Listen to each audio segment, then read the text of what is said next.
First, let's start with this case. I, F26, grew up in state care and met my sister, F29, at 12. We were close and am the godmother to her kids, F9 and F8. For years, I babysat often, sometimes for days or weekends while I was homeless and struggling with mental health. This continued for years. About 3 years ago, I met my now wife, F29, and got a job I love. Initially, my sister was happy for me, but soon began complaining I wasn't around as much. I explained that while I loved her and the kids, I had to focus on my happiness. I still saw the kids lots, just not as often. After my wife and I married, things worsened. My sister started accusing me of being abused by my wife because I couldn't do everything for her anymore. She kept insisting that her kids and her should always come before my wife. She would demand things from us late at night, like chocolate or coffee, even when we were busy. When we didn't drop everything, she'd get upset. Things escalated when she started telling us her husband was abusing her, but then told us not to tell anyone. She also shared inappropriate family gossip, which was triggering for me given my own childhood trauma. Last July, I was hospitalized for a serious illness. During this time, my sister repeatedly accused my wife of being abusive and criticized us for not spending enough time with her kids, even though I was in the hospital. She even said my wife was selfish for not picking up my sister's kids while I was sick. In November, my sister told my wife she wasn't welcome at family events and tried to plan a vacation without her.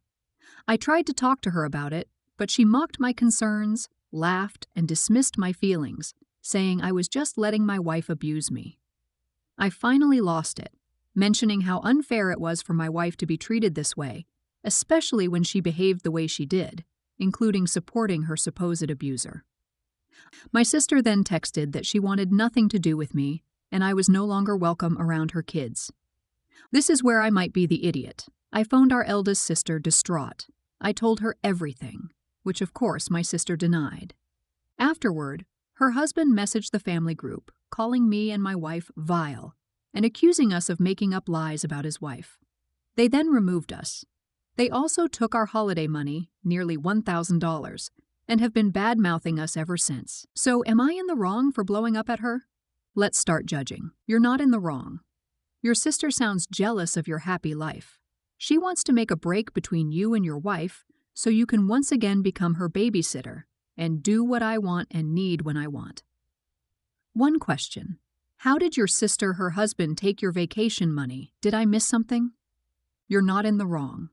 Walk away. As much as you love her kids, I don't think it's worth the toxicity of having to put up with their parents. Tell them you love them. You'll be there for them.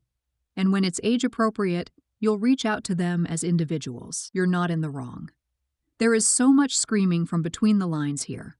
What follows is my opinion based on my own experience and unfortunate expertise. Your sister is reenacting things that probably stem from trauma and abandonment issues. She has cast you unwillingly in her supporting role. Over the years, she created circumstances where she would test you, then react in a way that put you on the defensive or criticize your response to her and put you on blast while emphasizing herself as the victim or the hero or both in opposition to her. When we didn't drop everything, she'd get upset. That was a very loud clue. Your wife came between your sister and her target/prey object, you. Accusations like abusive spouse can be made without sufficient evidence and would cast a shadow of doubt and guilt over both you and your wife. Your sister attacks your credibility, then victimizes herself and blames you. She sets up loyalty tests. When you fail, she punishes you in some emotional way by inflicting guilt or isolation. Now your sister has gone so far as to steal from you materially and exile you from the family in group. All of it is a form of emotional punishment, grasping at power and control and emotional security. It looks very diabolical, but honestly, I doubt she recognizes what she is doing consciously, nor would she ever admit it to another living soul, or to herself. That doesn't change the outcome. Often, the best way to deal with a person like this is to sweep open the curtains and let the light in on all of it. Secrets, confidences, and keeping the peace allow the person to operate in the fog, out of sight. Be open with everyone about your sister's actions, her manipulation, and her patterns over the years. Tell so-and-so what you kept to yourself before about what your sister said and did when XYZ happened. Tell them everything. Chances are high you are not the only person she has been doing this to, and the others also think they are the only one, or think, I must be crazy. You saw a glimmer of this when you told your other sister everything. As you can see from your own words, your sister is a threat to you, your peace, your emotional security, your own power and control over your life. She has escalated the targeted behavior over time, now to the point of openly attacking your character, stealing from you, and accusing you of wrongdoing.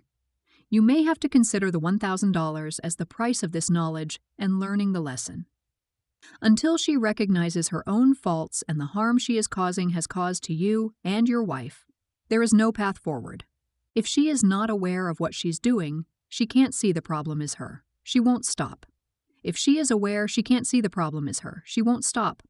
Next up, my neighbor 87F and I, 28M, live in a rural area and access our driveways through a wooded back road shared with 2 other houses. We live up north, and in the mornings it can stay dark until almost 8 a.m. My neighbor is older, nearly blind, and very stubborn. She has a support dog, 4M, that helps her see, although he is not registered by any means. He is a friendly black lab, and she has dressed him in a dog coat for warmth for as long as I can remember. The problem is, she lets the dog out in the morning to defecate, and he has freedom to roam the shared road. Being a black dog and wearing a dark black coat, he is almost impossible to see in the winter months. Between my neighbors and I, we have nearly hit this dog over 8 times in the past 2 months.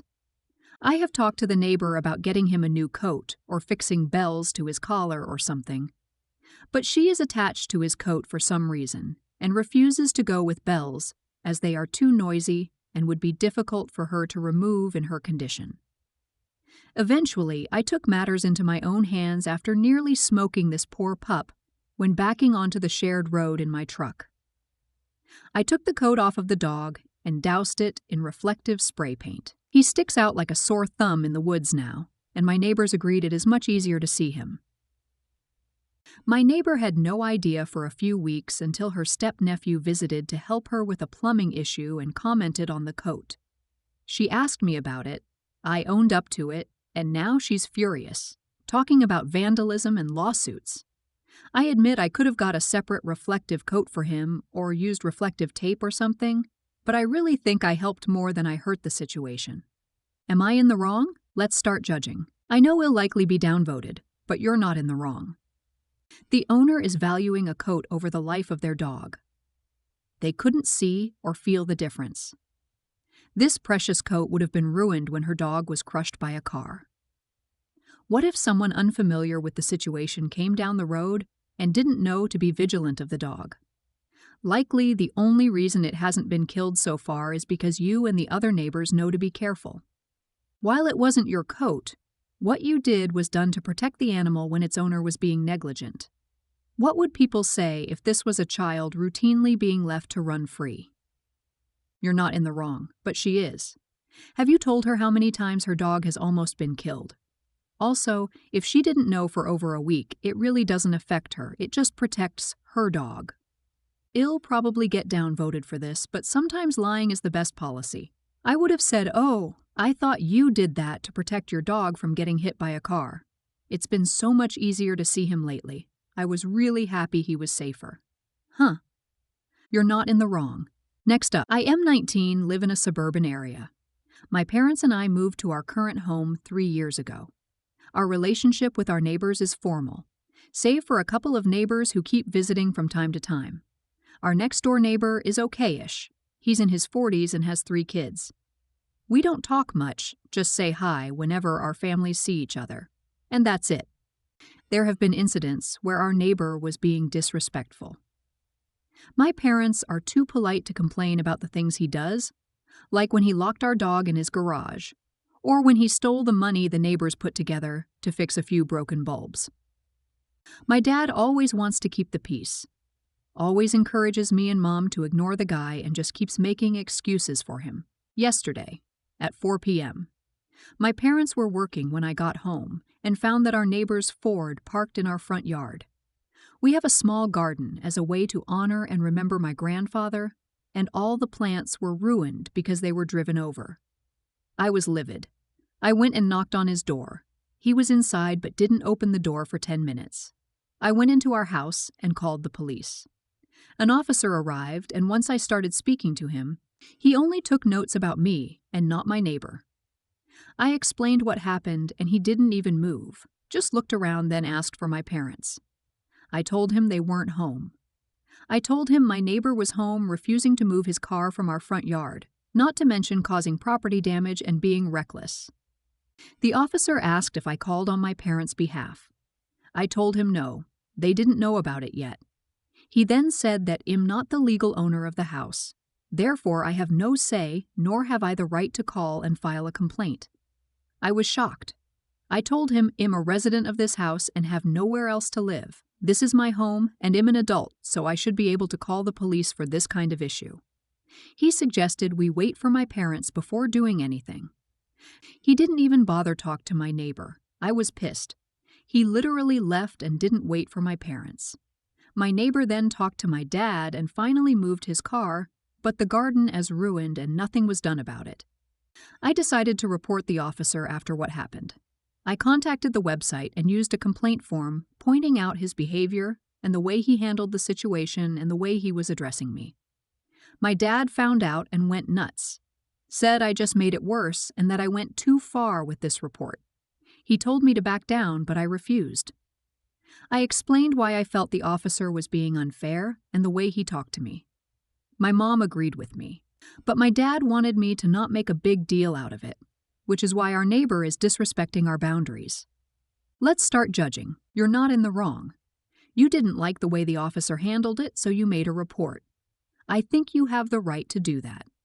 If the officer did indeed follow the normal process, nothing will happen to him because of your report. Also, your neighbor is a complete idiot, and I'm really sorry about the garden made to honor your grandpa. In my opinion, he should have to pay for the property damage. Yeah, it sucks. But cops aren't there to protect you. My roommate tried to kill me last night, and the cops did nothing. The best thing you can do is try to get away from the filth that lives next to you. I'm leaning heavily toward no one is in the wrong. It seems that this is more a case of you perhaps not knowing the laws/ordinances where you live. It's understandably frustrating. Your dad's right, though. You should have talked to him, as the owner, first. Police officers are held to the law. What he told you is frequently the case in a lot of places. If a person isn't the legal owner of the property, the police, or a tow truck driver, etc., is not allowed to act in many cases. It doesn't have anything to do with your age or that it's your parents' house. It has to do with who is the legal owner of a residence and what cops are allowed to do. I once lived in an apartment complex where our parking spots were assigned to us as part of our rent, but even we couldn't get a car towed out of our own spot. Only the property management/owners could. If a cop was called, they'd probably chalk it up to a civil case and wouldn't do anything. Not because of how they handled it, but because of what they're allowed to not do when it comes to the situation itself. Next up, I, 24F, and my sister, 30F, inherited a very nice apartment from our parents in Soho. Their will sort of just said it's up to us how we split it up. We sort of decided that because it's in the family trust just to both use it how we saw fit. 2 years ago, my sister got a job in Manhattan and moved there with her family, 2 kids and husband. Now, I am going to grad school in the city and want to live there as well. It's basically free, and which is super helpful with student loans. My sister moved into the master bedroom, and she gave her 2 kids her old bedroom and the guest room. The master bedroom and the guest room both have their own bathrooms. My old bedroom from when we stayed there with our parents is pretty small, but I loved it at the time because it was never our primary residence. Now, I want to live in the guest room with the restroom, as I am now an adult and have my niece move to my old room. My sister is saying it's unfair to move my 8-year-old niece out, but I don't think so because it's my apartment just as much as it's her, and she already moved to the master, which even though it's much nicer, I have no issues with. On a side note, I also requested my father's old office, which her husband uses while she uses my mom's Zephyr. My mom's has 2 desks and is objectively the most beautiful room in the whole apartment. As a student probably going to have to work a couple separate jobs to pay for my education, it would be really nice to have a desk to do HW on. My brother-in-law is also a stay-at-home dad and mainly uses the office for gaming. Am I in the wrong for wanting to use our apartment like this? Edit. Thank you all for the help.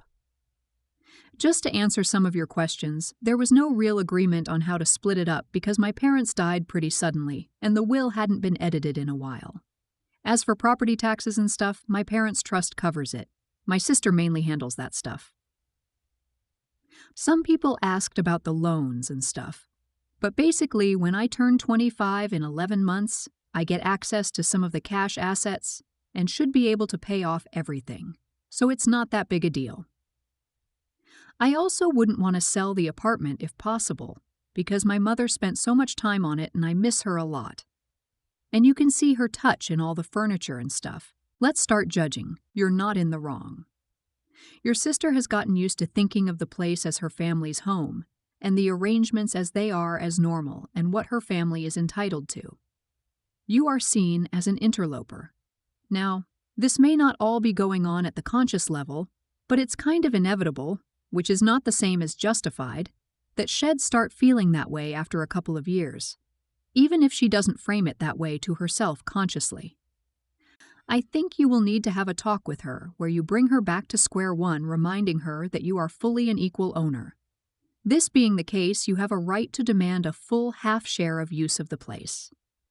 By letting her use more than half and the master bedroom, she is already in a great position. You are not a house guest coming to stay.